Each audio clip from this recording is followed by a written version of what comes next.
let's talk. Let's talk about the elements. Yes, please. Yes, please. So High time we did. yeah, I'm glad we can finally have this conversation. So we've got 4 elements Right. in the system. 2 active elements, 2 passive elements. The active elements are air and fire. Okay. The passive elements is water and earth. But they're in pairs. So you've got fire and water that are connected intrinsically, they're pairs. And then But one is active, the other is passive. Yes. Okay. Yet they're in pairs. They're in pairs. And then you've got earth Okay. and air, which are passive and active, and again. Okay. So they're paired. So the law of gender and polarity. It's all built into the elements as well. Okay. Absolutely. But why is it important? Well, they all have very specific mechanics within each of the 3 bodies. So if you can understand the mechanics, then you can kind of understand everything that's to do with elements, basically. So, for example, they have physical ways of expressing themselves. They have astral ways of expressing themselves, and they have mental ways of expressing themselves. Then you just have to understand the quality. The more you understand the quality of an element, the more you can use that element to your benefit, whether it's for martial arts applications, whether it's for charging something, whether it's for working with other people and understanding them and what makes them tick, what makes them work to their optimal performance levels. Like for psychologists. Totally. Right. Psychologists, team leaders, knowing who you have in your team, what their strengths are, based on the dominance of an element. So the human resource departments need to know these things. It would be amazing. If you're pulling together a team of people, you want to have a real nice spread of all of the elements in that team, because then you've got a really good understanding and a good foundation. You've got every kind of aspect covered. Every skill set is going to get brought in. It's not the only thing you want to look at, but it's a really nice way of creating a balanced team. Right. Now, we all have all of the elements, but we have a dominance. Mm-hmm. Typically, we have a dominance in one particular element or 2 elements. Okay. Or it might even be that, as you're doing your black and white mirror and you're understanding yourself, you see that there's actually, it's not a dominance in one, but a lacking in one.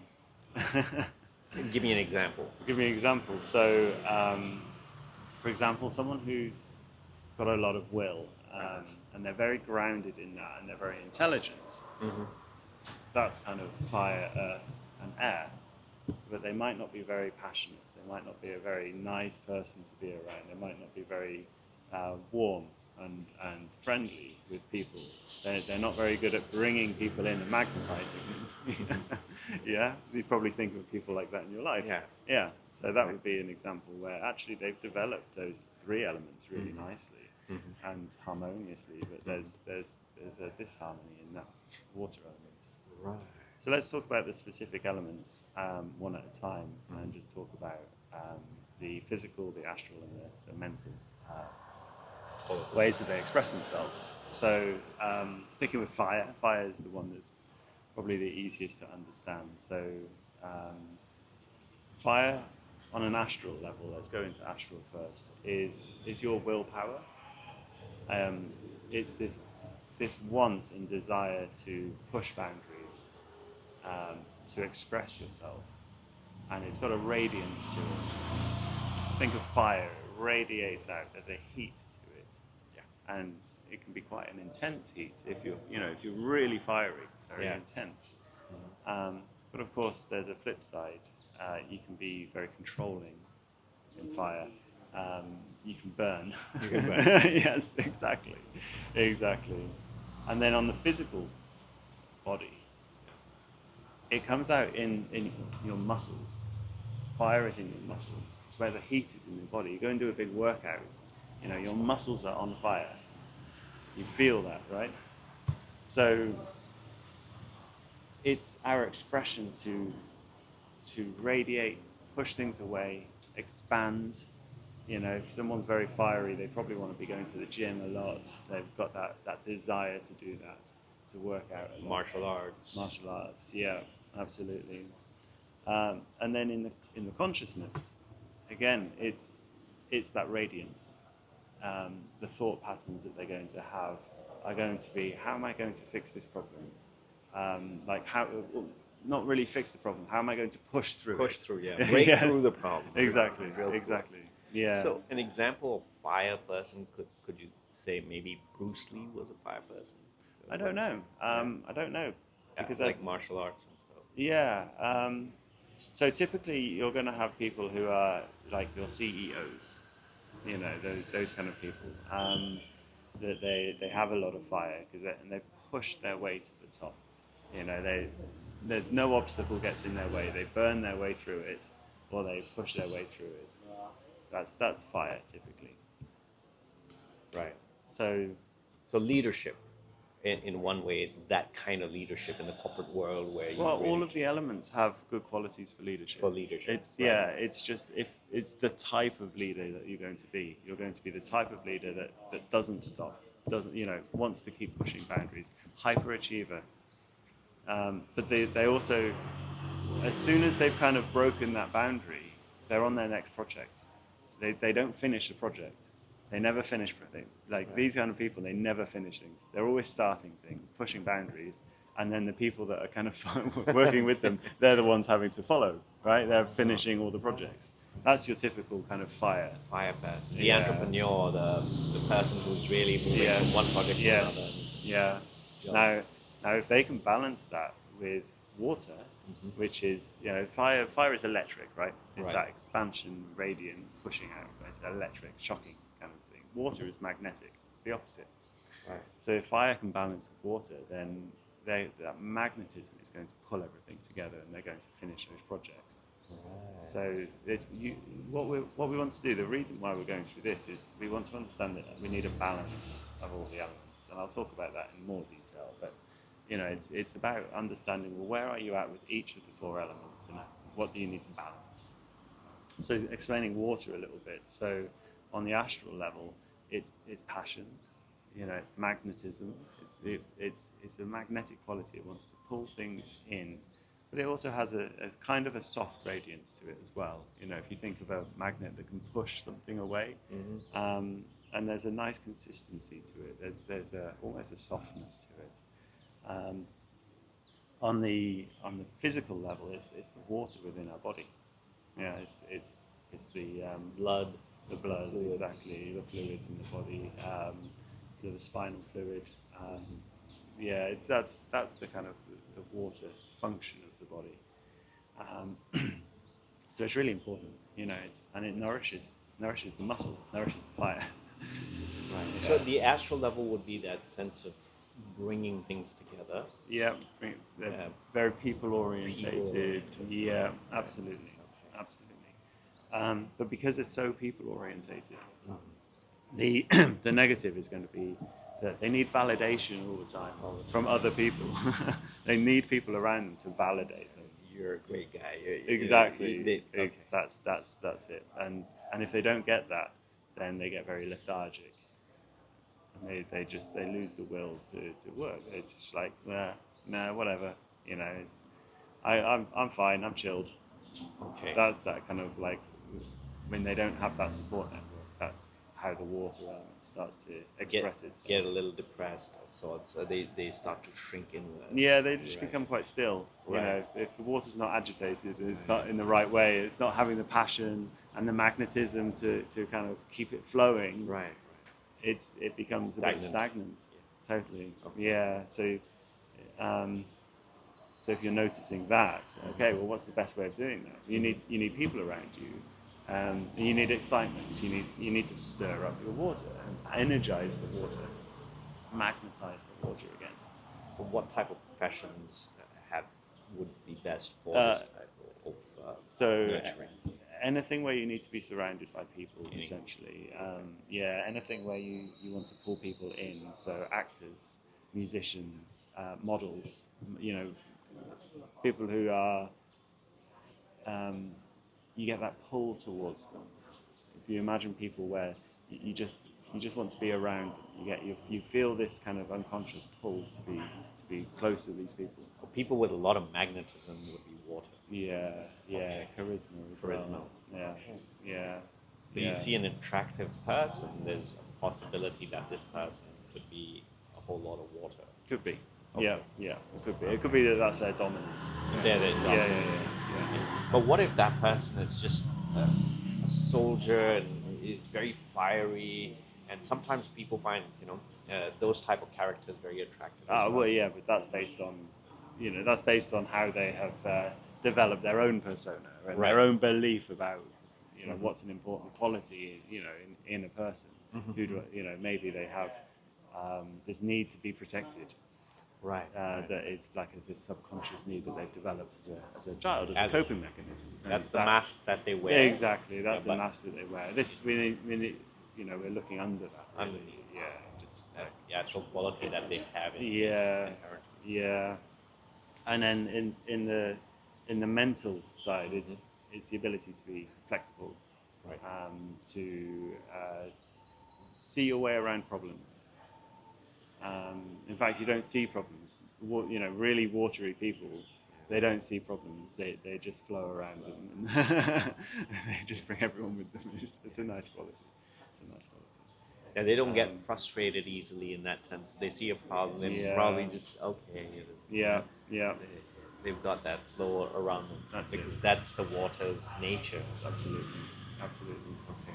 Then you've got your earth people. So earth is very grounded. They're those solid people. So on the astral level, they just want to keep going. They just want to get their head down and work. In the body, it's the bone marrow, and it's that solid feeling. It's focus in the legs as well. So anything that's like grounded, that's earth people. So it would be people who do a lot of, let's say, martially speaking, people who do sinking exercises. Earthing, sinking. Yeah, well, they have a natural resonance to it. Good. Now, people who maybe they're a fire person, but they do a martial art that requires a lot of sinking. Because of that exercise, they're going to be developing their earth quality. Yeah. So anyone who doesn't have it, they could develop. This is one of the ways they could develop this quality. Oh yeah. All of these qualities, if you look at them, you want to start developing them. You want to start balancing out the elements. You want an equal amount of each. I'll talk about it in a moment. Some of the things with earth people is that they maybe have a tendency for depression. Sometimes feel the weight of the world on their shoulders. It's that. So everything's so heavy. Life is heavy. That kind of thing. Would that affect their posture? Yeah. Affect their health? Yeah, of course, because it's the bones are heavy. The fascia is sinking. Everything is like that sinking model. But also they have a tendency to want to just keep working without actually stepping back and looking at what am I working on. So they don't have a problem with the quantity of work at all, but their quality can drop. They think, well, if I just keep working, I'll get there eventually. They're not analyzing. They're not analyzing. They're just going through the motions. Exactly. That's how they're trained. That element. Yeah. Okay. Which takes us on to air element. Yes, analyzing. So air is expansion. It's big. It's mind is opening. We just want to float in air. Very light. So it expresses itself in the body through the air, through the release, through the opening up of everything. And they're typically your inventors. Air element. Yeah. Because they're just always They're- expanding. They're in the mind. Their mind is expanding. They get joy from expanding the mind, understanding how things work. If you think of like that expansion quality in air, for example, an air person, they're going to love looking at an exploded diagram.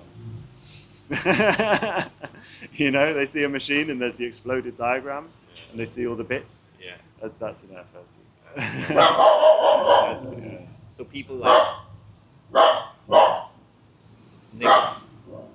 Nikola Tesla or these type of people, they would have heavy amount of inventors. Edison, they would probably have Probably. Yeah. Yeah. I mean, you don't know. You don't know until you meet someone. Yeah. So, yeah, it's hard to know. And So, yeah, air can kind of get a little bit lost in focus, yeah, and what they're doing, and they just float around. on the one hand, they're expanding and they're intelligent, Yeah. and on the other hand, they can be confused by their own intelligence. If you take an air person and they don't have anything to do, Oh, yeah. they're going to fall apart. Oh, Yeah, because they're just going to be like, what to do? Do I do this? Do I do that? We just, you know, and they'll spend the whole day bouncing about, not really knowing what to do, and then by the end of the evening, they're exhausted. And they've done nothing. And they've done nothing. Whereas if they've got their mind on a task, and they can just expand into that task, then they're really focused. Well, that's wonderful. Yeah. So they need a bit of grounding. Exactly, it's that balance, right? That's what you were saying Yeah, about pairing. give them a little bit of balance, and their strengths will shine through. Yeah, with all of the elements, it's that Okay. way. Yeah, all Okay. the elements are like that. So each element, when somebody finds out they've done work on themselves, they find out which element is lacking, Yeah. and then they work on the Or which one is over dominant, or which one is whichever comes through. okay. Yeah, and then it's down to them to work on that. So you've got your three bodies. Each of your three bodies has these four elements. Right. Yeah, so you might be like an earth body, a fire astral, and an air mental. Oh. That it might be the way that you work, and there's positives and negatives with that, you know, because your three bodies are going to be slightly out of alignment, but you have all these qualities, and so if you can learn to balance these and harmonize these, then you know life gets really easy. But you get some people who like you look at them and they're walking around very floaty, and you talk to them and their expansion and their light, you know, and then the way they think is like they're analytical. It's like, oh, that's air in three bodies. They are that is air in all three bodies in alignment. That's air But quality. wouldn't that be an imbalance? Yes. That all three bodies have an imbalance of air. Yes. So you want Right. all three bodies to be in balance. So let's just talk about the balance of these elements. And we use an exercise called the quadrupole magnet. I'm not going to go through the exercise now, but just to explain it, if you imagine each of the elements, so fire and water, earth and air, and they're all radiating into the center. Yeah. Okay. If one of those magnets is much stronger than the others, then it's going to be dominating the magnetic field. Right. Yeah. Or if two of the elements of fire and earth are much stronger, it's going to be dominating in that sector. Yeah, and it causes a distortion in that magnetic field. That's what an imbalance is. Now, if you can balance all four of these magnets perfectly, the very center point between the magnets, you get a null point in the electric field. And you can search for this on YouTube. There's all sorts of experiments that show this one principle in the physical world, right? And you find that null point, and that's stillness. And so you want to find that stillness. That's essentially what balancing the magnets is. And we want to go into that stillness. And from there, once we've done our black and white mirror and we've understood all of the elements and where we lie within the elements and we've balanced ourselves out, let's say the situation arises where I need to be more fire. I can snap my three bodies into more of a fire alignment, and I can use that as a skill. but then I come back into equanimity, I come back into balance. So this is where it becomes really useful, because it gives us choice. It gives us the freedom to choose how we are, but always to return back into balance, back into stillness. So have a look at your body. What do you need in your body to be, so you're predominantly air. So what do you need to balance that? I need more earth, grounding, sinking. Okay, so how do you practice earth balance? What I will need to learn more of is more of the sinking exercises. That's at the Qigong level, at the astral training level. For the lifestyle, that would mean have very good regime, structure to life, so that there's so much structure that there's no time for the air element to be out of whack. It should have a focus, a purpose, and putting concentration into each activity and grounding each activity. Absolutely. So that would be for earth element at lifestyle, and then continue to get feedback. Let's say doing partner exercises. If I'm too floaty, that means my air is still too dominant. I need to get more grounded. Absolutely. Yep. Then fire, you want to go to the gym, you want to work out, you want to build that muscle. Yeah. And build the will. Yeah? The will to lift weights and do another rep. Do another, I've done 10 pull-ups, I'm going to do another one. I can't do another. Yes, I can. You build that will. You're building the astral, you're building the physical, you're building the mental, the consciousness. So we're balancing these elements out. That is if somebody has too much water, because water people won't have that much willpower, right? Well, potentially. Potentially. I mean, you get I'm earth and air. They're my dominant, right? So they're opposites. Yeah, they're opposites in every sense. Yeah, in every sense. Yeah, they don't. It's a rare mix. That's quite rare. Yeah, that's quite rare. But you get it, right? It's just how you've developed. Like what's been important to you and what your practice has been as you've been developing. So essentially we want to look at ourselves on the three levels: the physical level, the emotional, ego, identity level, and the consciousness, the way we think, and look at what are our subconscious patterns. Start pulling those out, and once we pull those subconscious patterns out, then we can start to own them. We can start to have freedom, start to balance it, find the stillness within the physical body, the stillness within the ego, the stillness within the mind. And from there, we have ultimate freedom to go into any of the elements or any blend of the elements that we require at any point. That's the power of the exercise. So do you recommend that when we're balancing the elements, we should be balancing them?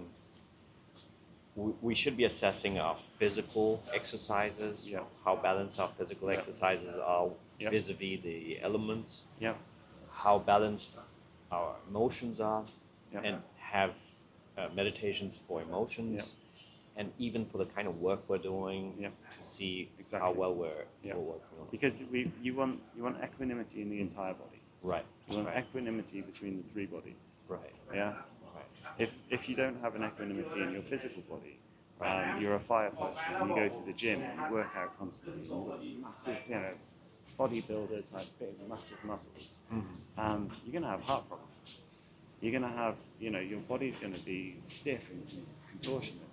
You're going to have really weird postures when you're relaxing. Whereas the people who work out and do really well are the people that incorporate something like a soft, gentle yoga practice, like a flow yoga practice. So that's the water element. And you see these people and they're still super flexible and their alignment in the body is really, you see their body and it's like they're super strong and muscular, but they're also really loose. And they've kind of, they don't know what they've done, but in this framework, what they've done is they've balanced their fire energy with the water energy. And then, they might be really intellectual. They know exactly what they're doing. They know about nutrition. They know about different types of ways of doing weights. And you know, and they've got a really good solid grounding in their practice. They have a routine that they follow and they stick to. So they've balanced on the physical level. They've kind of, well, on all three levels, they've balanced their quadrupole magnets that way. They just don't know they've done it. Yeah, it is rare. You're right. It is rare, but you do see it. Yeah. And they've done it by accident. You know, they've luck or good upbringing, perhaps. Maybe, you know, there's all these things where they are just equanimous as a person. But it's doable. If somebody knows the method, they can do it. But that's why we teach the method. Right. That's exactly why we teach the method, because it's, you know, one in a million people is going to fall onto this and just naturally have that balance. You know, most people don't. Most people have got a dominance in one way. Right. And we can talk maybe in another video about where that dominance has come from. You know, the way that our body has developed, the way that our identity develops, and the way our mind develops through childhood. That'd be a very interesting video, but that's for another time. That's true. Yeah. Thank you.